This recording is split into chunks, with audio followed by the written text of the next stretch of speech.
I don't think so. No, no, no, no. It's never, ever, ever, ever, ever, ever gonna happen. I don't think so. No, no, no, no.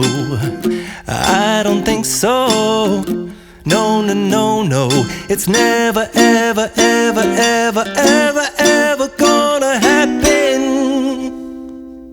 नियम होता त्यामुळे माननीय supreme कोर्टाने आदेश दिला होता की जे 50 मीटरच्या आत आहेत त्यांना त्या ठिकाणी कुठल्याही प्रकारचं घर जर घेताना पुढे बांधायला ते देऊ नयेच, पण परवानगी देऊ नये. परंतु ज्यांनी घरं विकत घेतलेली आहेत, जे 10-20 वर्षाचे राहत आहेत आणि ए आणि बी कडून घेतलेलं आहे, त्यांनी पैसे दिले आहेत, स्टॅम्प ड्युटी भरले आहेत, सगळे अधिकृत व्यवहार केलेले आहेत, त्यालासुद्धा त्याची ती त्या ठिकाणी हस्तांतरण होत नव्हतं, त्याचं ट्रान्सफर होत नव्हती.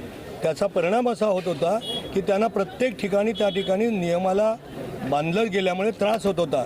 कर्ज मिळत नव्हतं, काही दाखले मिळत नव्हते, वेगवेगळ्या सर्टिफिकेट्स मिळत नव्हत्या आणि त्याला दैनंदिन जीवन जगणं इथल्या माणसाला कठीण झालं होतं. केवळ आम्ही अभिहस्तांतरण केलं नाही म्हणून अजून कोर्टाचा अवमान तर होणार नाही आणि तो आदेशाचं पालन करून मधला मार्ग आम्ही स्वीकारलेला आहे की घरं तर आम्ही पाडणार नाही आहोत, काही झालं तरी जिथे राहतात तिथे. आणि ज्यांनी घर घेतलं आहे त्यांनी ॲफिडेविट करायचं, प्रतिज्ञापत्र द्यायचं की पुढे मागे काही झालं तर ते मला बंधनकारक राहील आणि म्हणून या वेळेला त्या ठिकाणी आम्ही ते ट्रान्सफर करण्याचा पूर्ण निर्णय घेतलेला आहे, ज्याच्यामुळे आज जवळजवळ 1000-1200 लोकांचा प्रश्न सुटलेला आहे.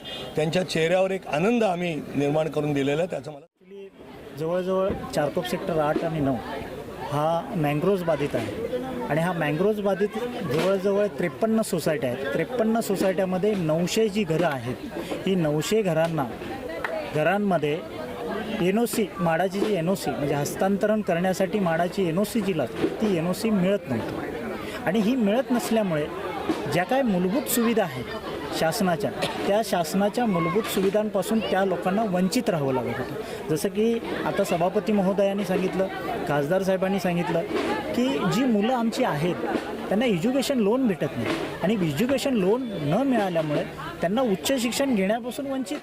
लोगों को लोन तो पहले मिलता नहीं था. दूसरी तकलीफ मैंग्रोव में होने की वजह से खरीदी करने आते तो बैंक लोन नहीं देते थे, बच्चों के एजुकेशन के लोन नहीं मिलता था, आधार कार्ड, वोटिंग कार्ड, ऐसे अनेक प्रकार की समस्याएं थी जो माढ़ा NOC ना देने की वजह से अटका हुआ था.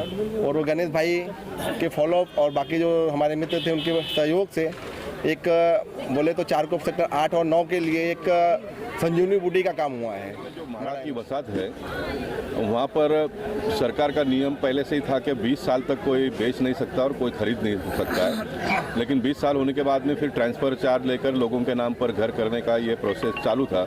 लेकिन 2013 से ये प्रोसेस कोई कारण से बंद था और लोगों को घर लेने के बाद में 6% रजिस्ट्रेशन चार्ज भरने के बाद में भी माड़ा के माध्यम से नाम पर नहीं होता था. एक लोगों के मन में चिंता का विषय बना हुआ था. वो विषय को हमारे माड़ा के चेयरमैन मधु चौहान जी ने बार बार मेहनत करके मीटिंग लेकर उसका अंतिम निर्णय तक उन्होंने पहुंचाया है. इसलिए यहाँ के लोगों ने आज इनका एक भव्य सत्कार का कार्यक्रम रखा था. मुझे बहुत खुशी हुई एक सांसद के नाते. एक सार्वजनिक जीवन में जब हम लोग काम करते तो लोग उसका कितना अच्छी तरह से प्रतिसाद देते हैं. हज़ारों की संख्या में यहाँ पर लोगों ने आकर उनका सत्कार किया और ये फिर चारकोप के लोगों का ही समस्या दूर नहीं हुआ तो सारे मुंबई शहर के लोगों का हुआ है. इसलिए सांसद के नाते मैं मधु जी का बहुत बहुत अभिनंदन.